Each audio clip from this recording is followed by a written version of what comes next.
Hi everybody, it's Ms. Flynn here, and in this tutorial I'm going to show you how to get on to the reading inventory.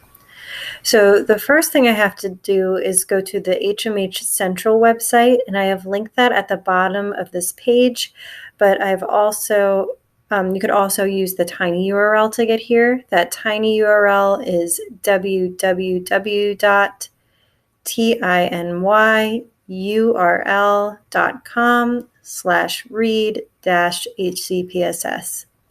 And I'm going to need to use my Read 180 logon to get on. My username should be my first initial and the first 5 letters of my last name. My last name happens to have 5 letters, so that's it. And then those 4 numbers that you would have in your Canvas student ID account. So really this login should be the same login you use for Canvas. Then my password is going to be my first initial A, my last initial F, and then those same 3 numbers. So if my name was like John Smith or something, my password would be JS and whatever 4 numbers were at the end of that ID. I don't have a student account, so I'm going to have to log on as a student really quick, and I will be right back. Okay, so I'm back. I'm signed in as a student this time, and I don't have to click this red button like I normally would. I'm just going to click this blue reading inventory button. For each item, you will read a passage, then complete a sentence about what you read. Select the word that best completes the sentence by clicking on it with the mouse.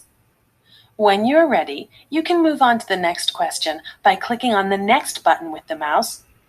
If you would like to skip a question, click on the skip button. You are allowed to skip 3 questions. That's the only part that talks to me. In the next bit, you would have to pick like 3 genres of books that you're interested in. I already started this test because I used it in my last video, so it's not going to ask me to do that. The genres don't affect any of your questions. It just affects the list you get at the end when you see your Lexile of book recommendations that it thinks you'll like. I'm going to go ahead and click next. And these are the questions. Notice there's no gray bar at the top saying practice item. If you've taken the test before, there's no practice questions. It's going to be the real deal to start with. Just a couple other features that are going to be useful to point out. You have 3 skips.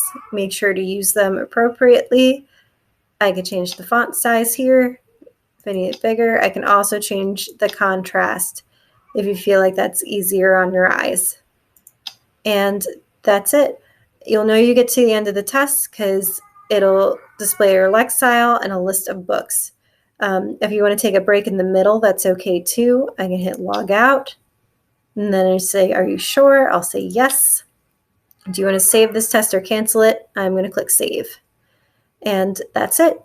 Good luck.